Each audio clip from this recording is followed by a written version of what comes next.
Shlump.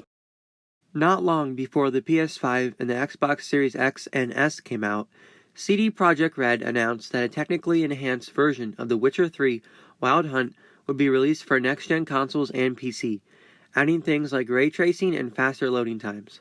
Then, half a year later went by, with no more news on this new version of the game. But we learned recently that the enhanced version will be coming sometime in the second half of 2021. So we could still be waiting quite a while for it to come out. But what if you want to play The Witcher 3 on your PS5 and just cannot wait for a next-gen version to release? Is the PS4 version running on the PS5 good enough as it is? Or should you really wait for the enhanced version to be available? I'm Big Dumpy Schlumpy, and today I want to take a look at The Witcher 3 Wild Hunt running on PS5 through backwards compatibility, so we can answer that question, should you wait for a next-gen version or not? Okay, so The Witcher 3 has not received any updates exclusively for the PS5, like we've seen happen for some games like Days Gone and Ghost of Tsushima. Its technical settings are exactly how they are on PS4 Pro. On PS4 Pro, Witcher 3 runs at 4K with checkerboarding, and the resolution is unchanged on PS5. Checkerboarded 4K is a way to create a 4K image without actually running at native 4K, saving a little performance in the process compared to if it was native 4K. Don't worry, all you 4K enthusiasts out there, for there really isn't a difference between native 4K and checkerboarded 4K. It still looks extremely sharp and clear. As you would expect for a 4K game on PS4 Pro that looks this good, the game is capped at 30 frames per second. For the most part on PS4 Pro, the frame rate was very solid. It would only dip a few frames in extremely taxing areas. On the PS5, the frame rate is still 30 of course, but never dips at all. Hopefully the next-gen version of The Witcher 3 will bring 60 FPS to the table, which I think is likely given Cyberpunk 2077 runs at 60 FPS on PS5 through backwards compatibility mode. As far as loading times go, I myself cannot provide the best and most accurate times for you due to the game having cinematics during loading screens, which often take longer to complete than the actual loading itself. There is no option to turn these off, which is annoying. The only way to remove them is to finish the main story. And as this is my first time playing Witcher 3 on PlayStation, I am starting from a brand new save, where I am obviously nowhere near completing the main story. But in general, when the loading screen cinematic is over, the actual loading is over. Moving on to backwards compatibility glitches, I did notice occasional split-second freezing during cutscenes. At first, I chalked it up to the fact that I still had the rest of the game downloading in the background, and maybe the game continually installing content was causing this problem.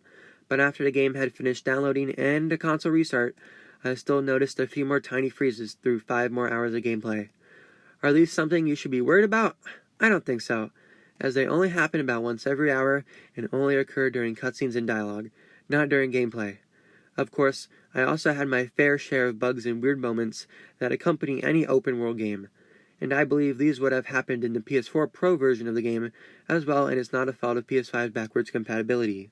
So overall, how is the Witcher 3 experience on PS5? Well, if you can get past the 30 FPS cap, I'd say it's pretty great.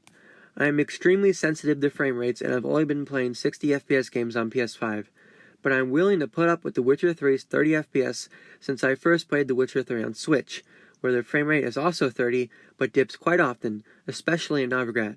The entire city runs at around 20 FPS, so while it is quite easy for me to be satisfied with the PS5's locked 30 FPS, it may not be so easy for you. I had to quit playing the Switch version of the game because once I beat the main story and started getting to the DLC, it just ran so poorly I couldn't take it anymore. Standing by a huge body of water with nothing really in view, I would still be getting around 25 FPS. I could take poor FPS in Novigrad, but out in the rest of the world I really wanted it to be better. The Switch version even comes with extra graphics options that the PS4 Pro version doesn't, like foliage draw distance, water quality, anti-aliasing, and so on. The PS4 Pro just has options for motion blur and depth of field blur. I had enabled less graphics options on the Switch than were enabled by default, but I was still getting constantly bad FPS, and so I quit playing the Switch port. But hey, if you're on base PS4 or PS4 Pro right now and already playing The Witcher 3 on it, you don't need to go out and buy a PS5 just to play Witcher 3 on it. Wait for the next-gen version, that's my opinion. The PS5 Witcher 3 experience is mostly the same as the PS4 Pro experiences.